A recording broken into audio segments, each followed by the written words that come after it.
When the judge read my mother-in-law's restraining order aloud in court, she collapsed. But it wasn't the legal consequences that broke her. It was hearing my 7-year-old daughter's voice on the therapy recordings, trembling as she asked, "Does God really want me to die like Grandma Judith says?" My name is Bethany, and I'm about to tell you how a grandmother's twisted prophecies nearly destroyed my daughter's will to live, and why I had to secretly record 6 weeks of therapy sessions to prove that sometimes the devil doesn't come with horns and a pitchfork. Sometimes she comes with homemade cookies and a King James Bible. This happened just 8 months ago in our small Tennessee town, where everyone knows everyone, and family loyalty is supposed to come before everything else. Where taking your mother-in-law to court makes you the villain, not the woman who told a 7-year-old child that God had personally scheduled her death. The main people in this story are my daughter Meadow, who just wanted to help her grandma stir the gravy and hear stories about angels. My husband Colton, a high school football coach who couldn't see past his mother's religious manipulation until it was almost too late. And Judith, my mother-in-law, a 62-year-old retired church secretary who claimed God spoke to her every morning at exactly 5:17 a.m., telling her things about our family that would make your blood run cold. There's also Earl, my father-in-law, who runs the local hardware store and backed up every one of his wife's visions like they were written in stone. And my sister Fern, a family law attorney, who taught me that sometimes protecting your child means declaring war on the very people who should love them most. What you're about to hear isn't just about a toxic mother-in-law or family drama. This is about what happens when religious authority becomes a weapon, when a grandmother's jealousy disguises itself as divine revelation, and when a mother has to choose between keeping the peace and keeping her daughter alive. I was raised to respect my elders, to honor family above all else, to turn the other cheek. But when Judith looked my baby girl in the eyes and told her she'd prayed for her to disappear and that God had answered soon, every instinct I had as a mother went into overdrive. The problem was, in a family where Judith's visions had predicted everything from pregnancies to job losses, no one wanted to believe she'd crossed the line from prophet to predator. So I did what I had to do. I smiled at Sunday dinners while my daughter had nightmares about angels with black wings. I nodded politely while Judith testified about her morning conversations with the Almighty. And I secretly recorded every single word my daughter said to her therapist about what Grandma was really telling her when no one else was listening. Because here's what I learned. When someone uses God as a weapon against your child, you don't fight back with scripture or arguments about theology. You fight back with evidence, with recordings, with the horrified face of a judge who's hearing a 7-year-old practice being good at being dead because Grandma said it was God's will. This is that story. And before you judge me for what I did to protect my daughter, let me ask you something. What would you do if someone convinced your child that heaven had already picked their expiration date? Life in our small Tennessee town had always revolved around family Sunday dinners at Judith's house. Every week for 8 years of marriage, Colton and I would pack up Meadow and drive the 15 minutes to his childhood home, a 2-story colonial with white shutters and a wraparound porch that Judith kept decorated with seasonal wreaths she made herself. The house smelled perpetually of cinnamon and fresh bread, the kind of smell that should mean comfort, but eventually came to mean obligation. The dining room walls were covered with photos of Colton's glory days as quarterback for the county high school, his late sister Rebecca's wedding pictures from 15 years ago, and exactly one photo from our wedding, tucked in the corner behind a lamp. I noticed the placement on our first visit as newlyweds, but Colton had squeezed my hand and whispered, "Don't read into it, Beth. That's just where it fit." Judith had never quite warmed to me, though she was expert at making her coldness look like concern. Colton could have married the Brixton girl, she'd mentioned casually while passing the green beans. She's teaching Sunday school now, such a devoted young woman, never misses a service.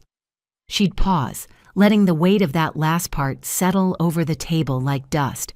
But of course, we're blessed to have you, Bethany, even if you did take our Colton away from his calling to ministry. I'd grown used to her passive-aggressive comments, developing a kind of armor made of polite smiles and subject changes. Colton would squeeze my hand under the table, our silent signal that meant, "I know she's being awful, just let it go." His father, Earl, would grunt and ask about the football team's prospects, and the conversation would mercifully shift to safer ground.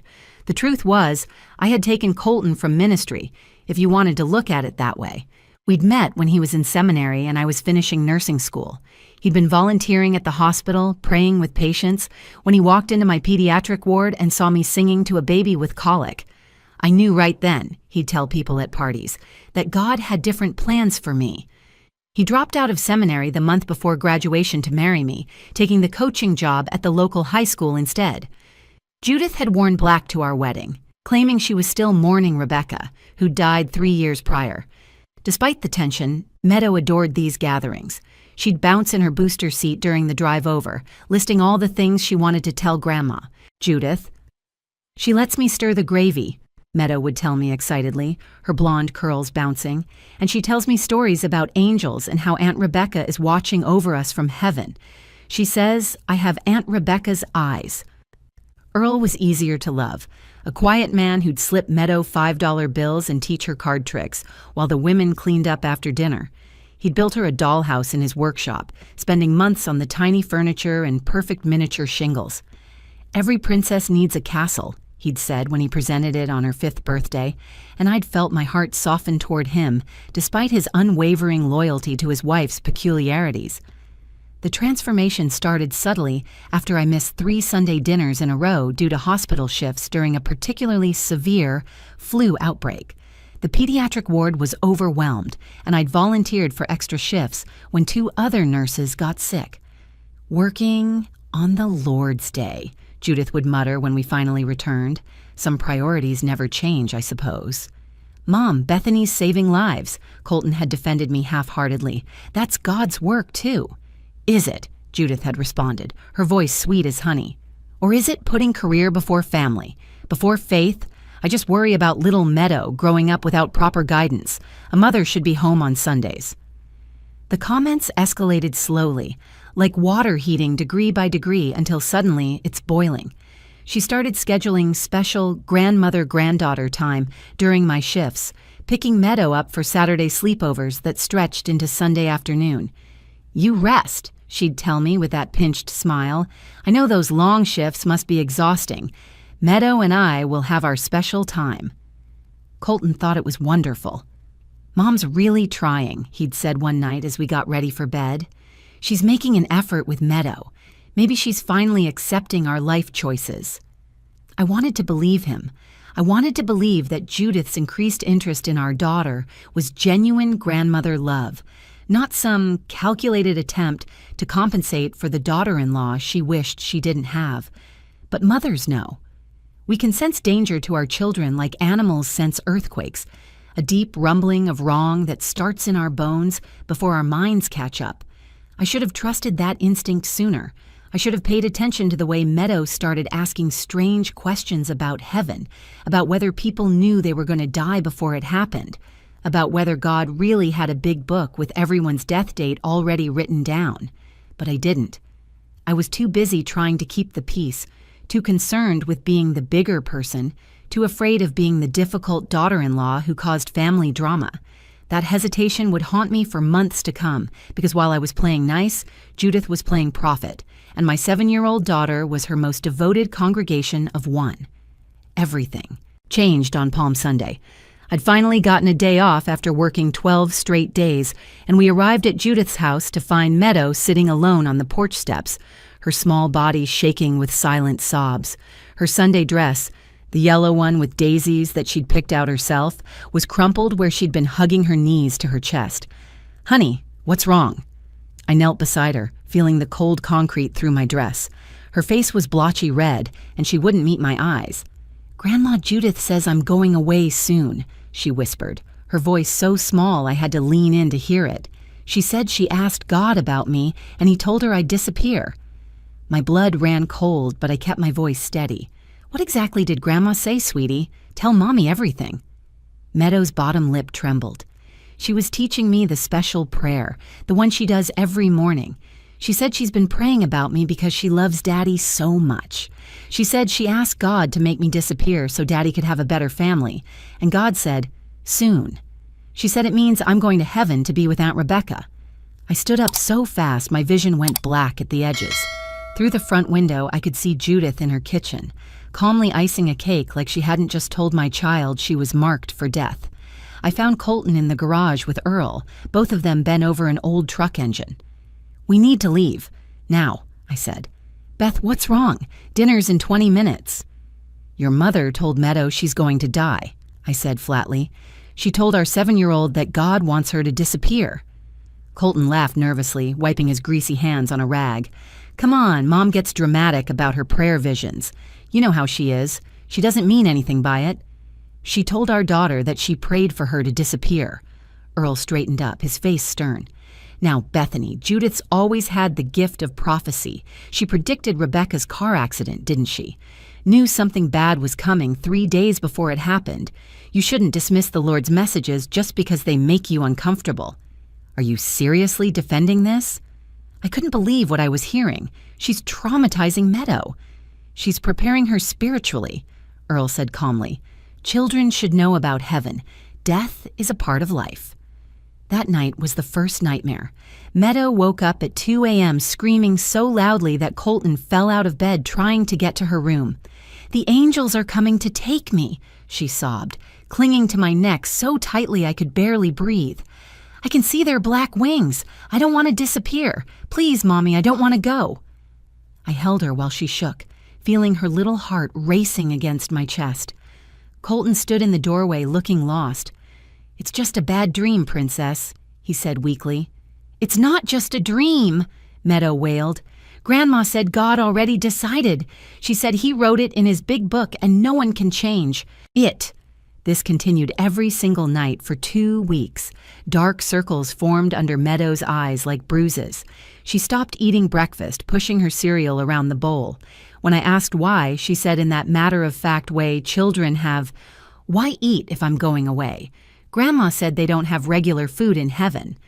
She started giving away her toys at school. Her teacher, Mrs. Patterson, called me concerned. Meadow gave her favorite doll to Lucy today and said she wouldn't need it much longer. "Is everything okay at home?" When I suggested we skip Sunday dinner, Colton exploded. "You're overreacting. Mom's been having visions since I was a kid. She predicted Aunt Ruth's pregnancy and Pastor Dalton's retirement. She knew about the fire at the church before it happened. You can't punish her for her faith." "I'm not punishing her for her faith," I shot back. "I'm protecting our daughter from psychological abuse." "Abuse?" Colton's face went red. "That's my mother you're talking about. She loves Meadow. Love doesn't tell a child they're going to die." "She didn't say die. She said disappear. Maybe she meant something else entirely. Maybe Meadow misunderstood." But I knew Meadow hadn't misunderstood when I found her in her closet the next day, practicing being still. "What are you doing, baby?" "I'm practicing being dead," she said simply. "Grandma said it won't hurt if I'm ready. So I'm practicing being very, very quiet and still, so God will know I'm ready when he comes to get me." That image of my 7-year-old daughter, lying perfectly still on her closet floor with her hands folded over her chest like a corpse, practicing for her own death, will haunt me until the day I actually die. And in that moment, I knew that keeping the family peace was no longer an option. Judith had crossed a line that couldn't be uncrossed, and if Colton wouldn't protect our daughter, I would have to do it myself. After the 3rd week of nightmares, I made 2 decisions that would change everything. First, I called the hospital's child psychology department and scheduled Meadow with Dr. Penelope Ashford, a specialist who'd worked with traumatized children for 20 years. Second, I drove to Best Buy and bought a tiny digital voice recorder that could fit in the palm of my hand. "This is completely legal," my sister Fern assured me over coffee at my kitchen table that Thursday morning. She'd driven 2 hours from Nashville the moment I called her. "You're recording your minor child's medical appointments as her guardian. Tennessee is a one-party consent state, and you're acting in your daughter's best interest. Keep everything documented, Beth. Every session, every word." "Colton will lose his mind if he finds out," I said, staring at the small silver device. "Colton already lost his mind when he chose his mother's delusions over his daughter's mental health," Fern said bluntly. "Look, I've seen this in custody cases before. Religious abuse is real, but it's nearly impossible to prove without documentation. Judges don't want to appear biased against someone's faith. You need evidence that shows actual harm, not just inappropriate religious instruction. Dr. Ashford's office was designed to feel safe, with soft yellow walls and bins of toys organized by type.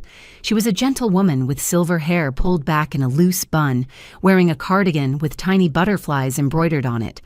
Meadow noticed them immediately. "I like butterflies too," Meadow said quietly. "Would you like to draw some while we talk?" Dr. Ashford asked, setting out paper and a box of pristine crayons. "Your mom can sit right over there in the corner where you can see her." I positioned myself in the chair, my purse on my lap with the recorder inside, running. My hands shook slightly as I pretended to read a magazine. "So, Meadow, your mom tells me you've been having some scary dreams," Dr. Ashford began gently. "Can you tell me about them?" Meadow drew a black circle on the paper. "They're not dreams. They're prophecies. That's what Grandma Judith calls them. She says God sends them to special people." "And what do these prophecies show you?" "Angels coming to take me away. Grandma says God talks to her every morning at 5:17. She sets her special alarm for it. She goes to her prayer closet and he tells her things." Meadow switched to a gray crayon, adding wings to the black circle. "She told me he's been showing her visions of Daddy being happier without me. He's smiling in a big house with other kids who are better than me." Dr. Ashford's expression remained neutral, but I saw her hand tighten on her pen. "How does that make you feel when Grandma tells you these things?" "Scared, but also sorry for Daddy. I tried being really good so God would change his mind. I cleaned my room perfect and didn't ask for dessert ever. I didn't complain when my stomach hurt or when I was tired. But Grandma said God's decisions are final. She said even Jesus couldn't change God's mind about dying." Over 6 weeks, the sessions revealed a systematic pattern of psychological manipulation. The recorder captured everything. Judith had been telling Meadow these things privately during their kitchen time, always when I was at work or busy with something else. "Don't tell Mommy," she'd instructed. "She doesn't understand God's plan because she doesn't have the gift. She's not chosen like we are." In the third session, Meadow revealed that Judith had given her a funeral prayer card to practice for when you're gone and taught her to say goodbye to her toys because you can't take earthly things to heaven. She'd told Meadow that her disappearance would be God's gift to Daddy so he could start over with a godly wife who puts family first. "Grandma showed me pictures of Daddy when he was young," Meadow told Dr. Ashford during the fourth session. "She said he was meant to be a pastor until Mommy trapped him. She said I was the trap, but God was going to free him soon." By the fifth session, Dr. Ashford couldn't hide her concern anymore. "Meadow, has Grandma ever told you when this disappearing might happen?" "Before my 8th birthday," Meadow said matter-of-factly. "She said God promised I wouldn't have to suffer through another year. She's teaching me the special prayers to say so the angels will recognize me when they come." After that session, Dr. Ashford asked to speak with me privately. "Mrs. Brenner, this is severe emotional abuse disguised as religious instruction. Your daughter is showing signs of severe thanatophobia, death anxiety, and early childhood depression. She's essentially being groomed to accept her own death. I'm mandated to report this, but I strongly encourage you to seek legal protection immediately." I sat in my car in the parking lot listening to the recording on my phone with tears streaming down my face. My baby's voice, so small and accepting of her supposed fate, destroyed something in me. But it also built something else, a determination that would let me burn every bridge, destroy every relationship, and face any consequence to save my daughter from the woman who claimed to love her while preparing her for death. The custody hearing was scheduled for a Thursday morning in May. Fern had filed for an emergency protection order and supervised visitation only, citing religious-based psychological abuse. The courtroom was packed with Colton's extended family, his aunts, uncles, cousins, and half the congregation from Judith's church. They sat behind her like an army, their faces hard with judgment. "This is ridiculous," Judith announced loudly as she took her seat, wearing her best church dress and a gold cross necklace. "Persecuted for my faith in my own country. This is what happens when you let a godless woman into your family." Judge Martha Hammond, a stern woman in her 60s with steel gray hair, called the court to order with a sharp rap of her gavel. This is a hearing regarding the welfare of minor child Meadow Brenner. I will have order and respect in my courtroom." Fern presented our case methodically. First, she called Dr. Ashford to the stand. The therapist's credentials were impeccable. 20 years of experience, published research on childhood trauma, expert witness in over 50 cases. "Dr. Ashford, can you describe Meadow Brenner's condition when she first came to you?" Fern asked. Meadow presented with severe death anxiety, insomnia, and symptoms consistent with psychological trauma. She had developed ritualistic behaviors around death preparation and showed signs of early childhood depression. What was the source of this trauma? Based on 6 weeks of therapy sessions, the trauma stems from her paternal grandmother's repeated assertions that God had told her Meadow would die before her 8th birthday. A murmur ran through Judith's supporters.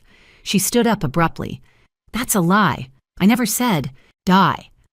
"Mrs. Brenner, you will remain seated and silent or be removed from this courtroom," Judge Hammond warned. Fern nodded to the bailiff, who set up an audio system.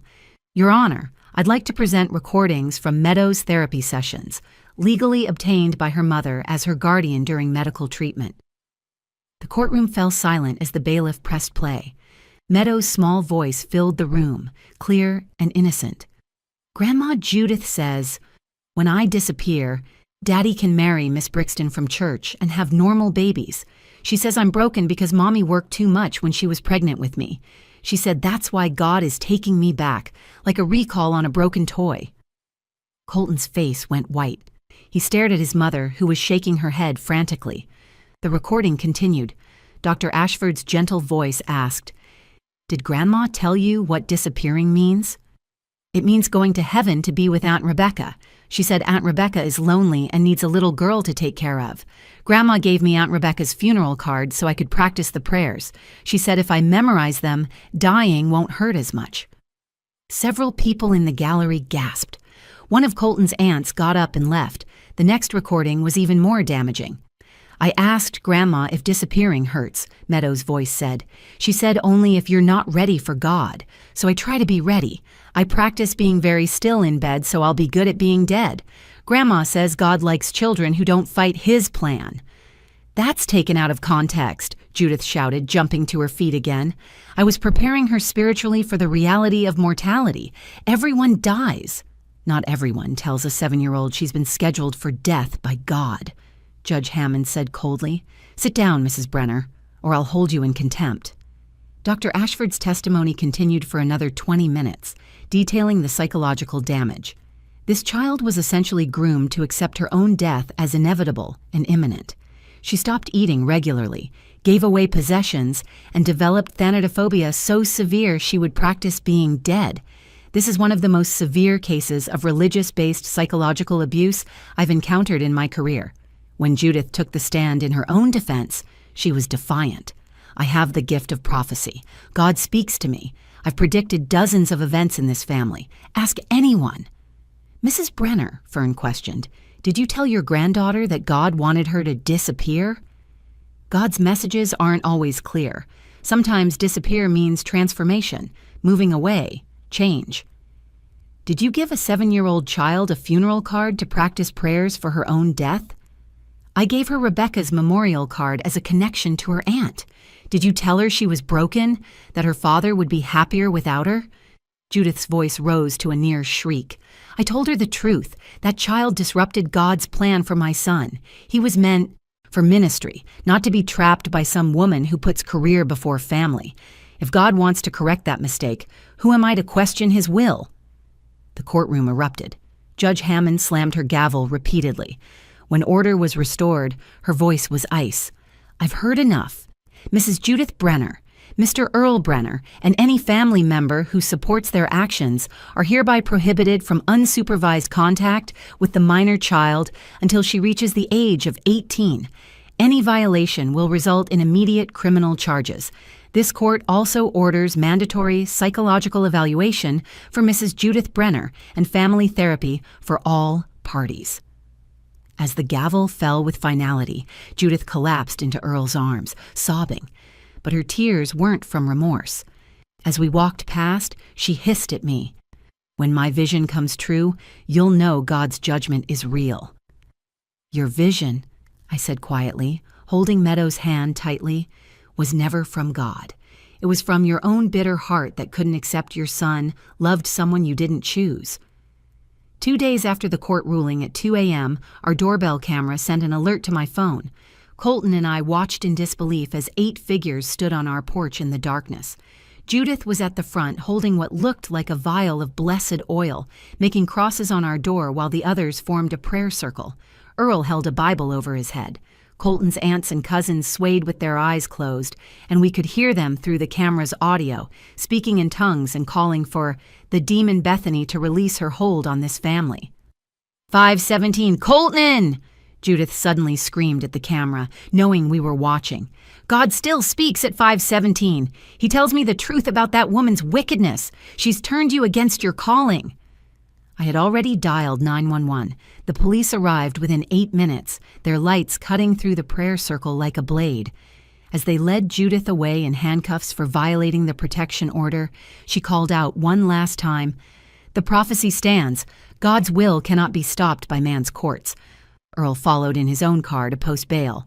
The rest of the family scattered, but not before Colton's cousin Mark shouted that we'd brought shame to the family name. 3 months later, Colton filed for divorce from me, but not for the reason his mother would have wanted. We sat in our kitchen after Meadow was asleep, and he looked broken in a way I'd never seen before. "I can't be married to someone who was right about my family when I was so wrong," he said, his voice hollow. "Every time I look at you, I remember how I failed to protect Meadow, how I chose my mother's delusions over our daughter's safety. I called you dramatic. I said you were overreacting while our baby was practicing being dead. Colton, we can work through this. Therapy exists for exactly these situations." He shook his head. "I need to rebuild myself from scratch, Beth.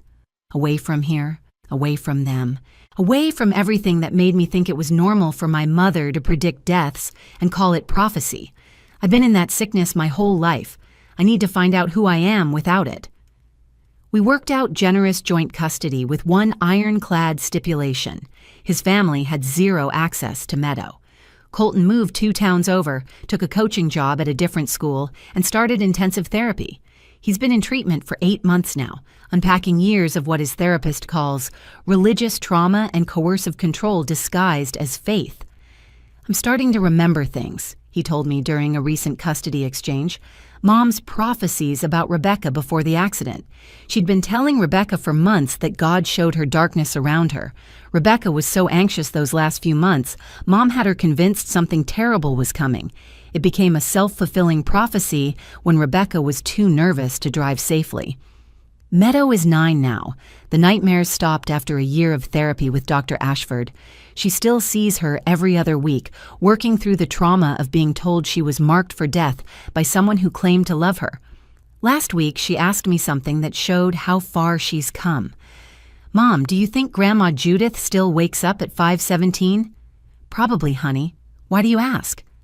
"That's really sad," she said, wisdom beyond her years in her voice. "Imagine spending every morning listening for a voice that was never really there, instead of just loving the family right in front of you. She missed so much real love trying to hear fake messages." Sometimes the most dangerous lies come wrapped in prayer. I learned that protecting your child isn't just about keeping them physically safe. It's about guarding their mind and spirit from those who would use God's name to justify their own darkness, their own jealousy, their own need for control, even if those people share your last name, especially then. The restraining order is still active and will remain so for 9 more years. Judith sends letters sometimes, pages of biblical verses about forgiveness and honoring thy mother and father.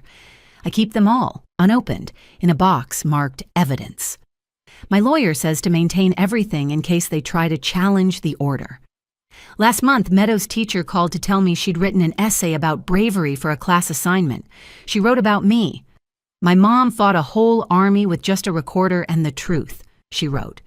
"She taught me that sometimes the scariest monsters pretend to be angels, and the bravest thing you can do is stop believing in false prophecies. Because when someone tells you who they are, when they show you their darkness disguised as light, When they target your child with their poison wrapped in scripture, believe them the first time, and then fight like hell to protect what matters most. Your child's life is worth more than family peace. Their mental health is worth more than keeping secrets. Their future is worth more than anyone's comfort.